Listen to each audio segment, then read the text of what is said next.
বাংলাদেশের ফুটবল ভক্তরা আর্জেন্টিনার জন্য বলতে গেলে পাগল, আর আর্জেন্টিনা ইসরায়েলের জন্য। আর্জেন্টিনার প্রেসিডেন্ট হাভিয়ের মিলে নিউ ইয়র্কের ইয়েশিভা ইউনিভার্সিটিতে এক বক্তব্যে ইসরায়েলের প্রতি তার দৃঢ় সমর্থন পুনর্ব্যক্ত করেছেন এবং নিজেকে বিশ্বের সবচেয়ে জায়নিস্ট প্রেসিডেন্ট বলে উল্লেখ করেছেন। ইহুদি সম্প্রদায়ের শিক্ষার্থী ও সদস্যদের উদ্দেশ্যে দেওয়া বক্তৃতায় তিনি বলেন, ইসরায়েলপন্থী অবস্থানের জন্য তিনি আন্তরিকভাবে গর্বিত। তিনি আরও জানান, আর্জেন্টিনা ইসরায়েল ও যুক্তরাষ্ট্রের সঙ্গে কৌশলগত সম্পর্ক আরও জোরদার করবে। এছাড়া অতীতে ইহুদি লক্ষ্যবস্তুতে প্রাণঘাতী হামলার ইতিহাসের কথা উল্লেখ করে তিনি ইরানকে আর্জেন্টিনার শত্রু হিসেবে আখ্যায়িত করেছেন। ক্ষমতায় আসার পর থেকে মিলে আর্জেন্টিনার পররাষ্ট্রনীতিতে বড় ধরনের পরিবর্তন এনেছেন। তিনি ইসরায়েলের সঙ্গে কূটনৈতিক সম্পর্ক আরও শক্তিশালী করেছেন।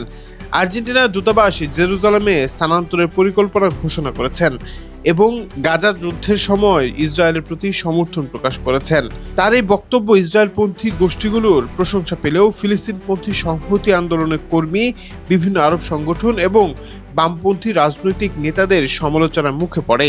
তাদের দাবি, এসব মন্তব্য গাজার মানবিক সংকটকে উপেক্ষা করছে এবং চলমান সংঘাত নিয়ে বিভাজন আরও বাড়িয়ে তুলছে। প্রেসিডেন্ট হওয়ার পর থেকে মিলে একাধিকবার ইসরায়েল সফর করেছেন এবং ইসরায়েলের প্রধানমন্ত্রী বেনিয়ামিন নেতানিয়াহুর সঙ্গে ঘনিষ্ঠ সম্পর্ক বজায় রেখেছেন। এর ফলে লাতিন আমেরিকায় আর্জেন্টিনা এখন ইসরায়েলের অন্যতম ঘনিষ্ঠ মিত্র হিসেবে নিজেকে প্রতিষ্ঠিত করেছে। তবে অনেকেই মনে করছে বাংলাদেশের লোকজন আর্জেন্টিনার ফুটবলকে ভালোবাসে, রাজনীতিকে নয়।